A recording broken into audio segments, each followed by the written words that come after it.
I really think WrestleMania is going to suck this year, and I know I said that last year, and it turned out to be a decent. Actually, it really turned out to be a really good card last year. But this, at least the card was decent going in. You didn't expect a lot from the matches, but the card was decent.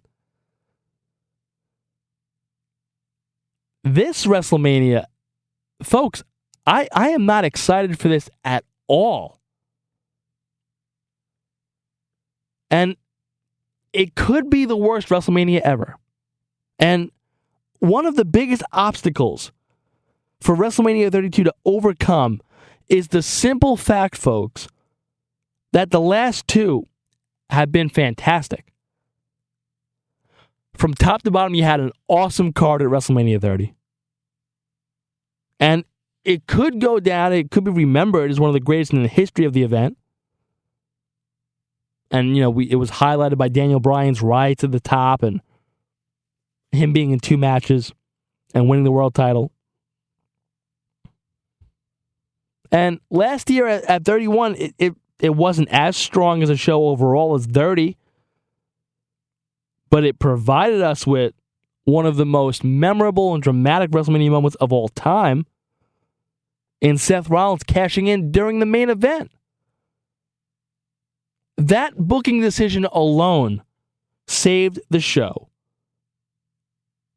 And it helped avoid the controversial and the seemingly inevitable Roman Reigns victory. And we'll get to him later. However you look at this, however you want to be optimistic about this card, you look at this year's event, there's no denying it has a lot to live up to. And it will have to be some show to be compared favorably a bit with the 2014 and 2015 version of WrestleMania. So you have that. Can it live up to the expectations and can it live up to the last 2 WrestleManias? I don't think it can. Also, you are really playing with fire here, and there's a good shot that there'll be empty seats at WrestleMania. It's taking place at AT&T Stadium, obviously, in Arlington, Texas. Known as the home of the Cowboys. It's a very big arena to fill. It's capable of hosting between 80,000 and 105,000 fans, depending on the event. There is no question that the event is going to make the WWE a lot of money. Nobody's questioning that. But the WWE has been known, folks, to exaggerate attendance figures throughout their history. There was not 93,173 at WrestleMania 3. There was not. And you speak to a few people that were in the business, they will tell you that they made that number up. Now, no empty seats will be shown on the broadcast, naturally, or else somebody's getting fired. But there's no chance of any shortage of them slipping past the all-eye-seeing of social media. How many times does TNA Wrestling be bombarded with, there's empty seats? You don't think it'll be trending all over empty seats mania? Come on. And can we please address one of the elephants in the room? And that's The Undertaker versus Shane McMahon. And it's an intriguing bout. It's probably the most intriguing match on the card. It's carrying a huge sense of unpredictability. And who's going to run in on Shane's behalf? And it has the weight of a significant storyline behind it. However, Adam and Kenny on the Wrestle Culture podcast, I was listening to them the other day on the way to work, and they were discussing this. Raw a couple of weeks ago proved very detrimental to this whole feud here. And when Undertaker came back for the first time, I know I was expecting Taker to somehow resist Vince's plans and maybe having found himself forced into the match and, I'm not going to do this. Instead, he strolled out and promised Vince that, Shane's blood will be on your hands. Well, that's great. Isn't that what Vince wants? And it's so weird, too, to see him so willingly he's become a corporate pawn in this whole storyline.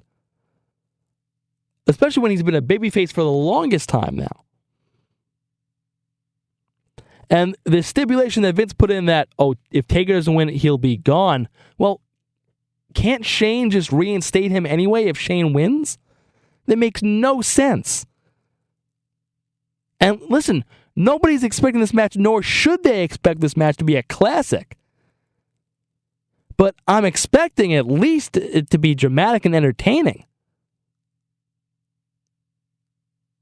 And unfortunately, I am expecting it because I know that how the WWE writing team works. This will probably be a nonsensical, overbooked mess, which is what it's becoming. It's becoming a nonsensical, overbooked mess. This whole Shane and Taker feud. And they have exactly 1 week to fix that. And I doubt it's going to happen in one night. So we're heading into a Mania with an overbooked mess of a feud. Congratulations. Also, NXT TakeOver Dallas has one hell of a card lined up. And one which could actually put WrestleMania itself to shame. And NXT, folks, through the simple, effective storytelling and the plethora of talent that they have, with the serious in-ring ability, they have been stealing the spotlight from the WWE main roster for over a year now. You got Finn Balor, Sami Zayn, Bayley, American Alpha. They aren't just talented, but they're over as hell. And they'll surely draw a rabid crowd in Texas.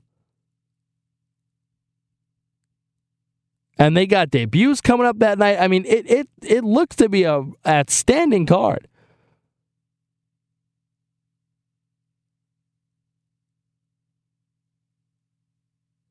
Also, the tag team titles will not be defended, which I think is a very bad decision.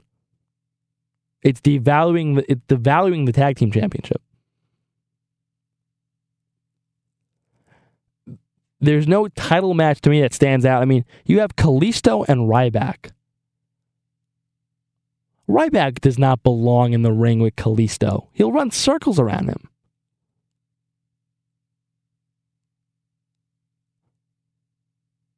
So, I feel like there's no lack of... There's no huge marquee championship match. To me, I don't think there's any marquee matches. Because let's take a look at it this way. The two biggest matches this year are Reigns and Triple H and Undertaker and Shane McMahon. But this WrestleMania is really lacking a huge, that Clash of the Titans match. And this company may have bitten off a little bit more than they can chew with the recent trend of shoving big stars in dream matches. We've had Triple H versus Sting, Lesnar versus Taker, Cena versus Rock twice. But unless somebody steps in, and I said this, unless somebody stepped in to the Hell in a Cell match for Shane, that we were really going to look at the first WrestleMania without a big box office encounter in 4 or 5 years. And we have that. And lastly, here we go. The main event. And it's the biggest problem that I have with WrestleMania this year. And it's the biggest problem that's facing WrestleMania for a lot of people this year. And it revolves around the main event. WWE has been limited by poorly timed injuries. We know that. But they have made no secret of their desire to push Roman Reigns as the next big thing in the company, regardless of how well the fans react and how the lack of them accepting him.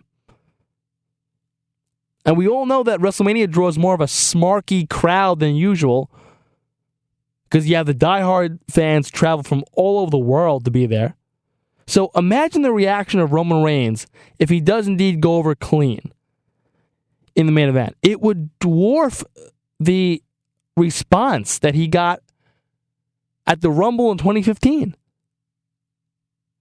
Now, on the other hand, if Triple H wins, then that would seem quite underwhelming, and it seemed flat. You know, the WWE, they have really booked themselves into a lose-lose situation with this match.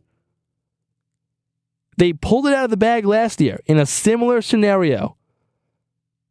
But without a Money in the Bank holder ready to cash in, can they do it again this year? And as much as I'd love for that to be true, my gut instinct says no. Back after this Soriano podcast.